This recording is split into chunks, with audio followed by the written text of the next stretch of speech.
ఒకవైపున ఇచ్చిన వాగ్దానాలు ఏవి కూడా అమలు కాకపోగా మరోవైపున పూర్తిగా చదువులైతే పూర్తిగా దెబ్బతిన్న పరిస్థితులు కనిపిస్తూ ఉన్నాయి.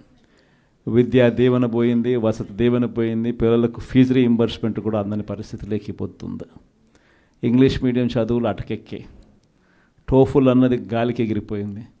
గోరుముద్ద అన్నది రోజుకొక మెనూతో పెట్టే పరిస్థితి నుంచి ఈరోజు అలాంటి గోరుముద్ద అనే కార్యక్రమం కూడా నీరుగార్చే పరిస్థితి లేకపోయింది. వైద్య రంగం తీసుకున్న అదే పరిస్థితి, ఆరోగ్య ఆసరా అటకెక్కింది. అన్ని వైద్య రంగంలో కూడా అదే మాదిరిగానే జరుగుతూ ఉన్నాం. వ్యవసాయం నేను చెప్పాల్సిన పనుల, పెట్టుబడి సహాయం దేవుడు ఎరుగు, ఉచిత ఇన్సూరెన్స్ ఎగిరిపోయింది, పెట్టుబడి సహాయం పోయింది, ఈ క్రాప్ కూడా సరిగ్గా చేయలేని పరిస్థితులు కనిపిస్తూ ఉన్నాయి. ఆర్బీకేలు అప్పుడే అటకెక్కేసి ప్రతి రంగంలోనూ కూడా మన హయాంలో డోర్ డెలివరీ జరిగే పథకాలు ఈరోజు డోర్ డెలివరీ అన్నది గాలికి ఎగిరిపోయింది. ఈరోజు తెలుగుదేశం పార్టీ కార్యకర్తలు ఇళ్లకు ఈరోజు అధికారులు పోయి అక్కడి నుంచి పంపిణీ చేస్తూ ఉండరు.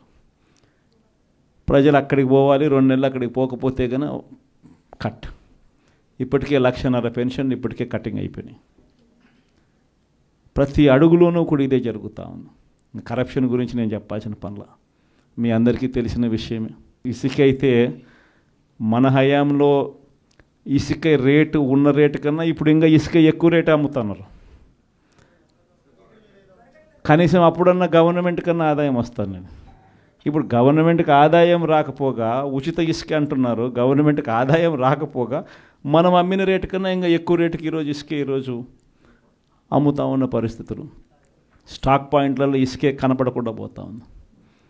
మద్యం పరిస్థితి అంటే మనమేమో మద్యం తక్కువ తాగాలి, ప్రజలు బాగుపడాలి, వాల్యూమ్స్ తగ్గాలి అని మనం తాపత్రయపడితే వీళ్ళేమో గవర్నమెంట్కి వచ్చే ఆదాయం రాకపోయినా నష్టం లేదని తగ్గించి లిక్కర్ వాల్యూమ్స్ పెరగడం వల్ల వచ్చే లాభం ఏంది?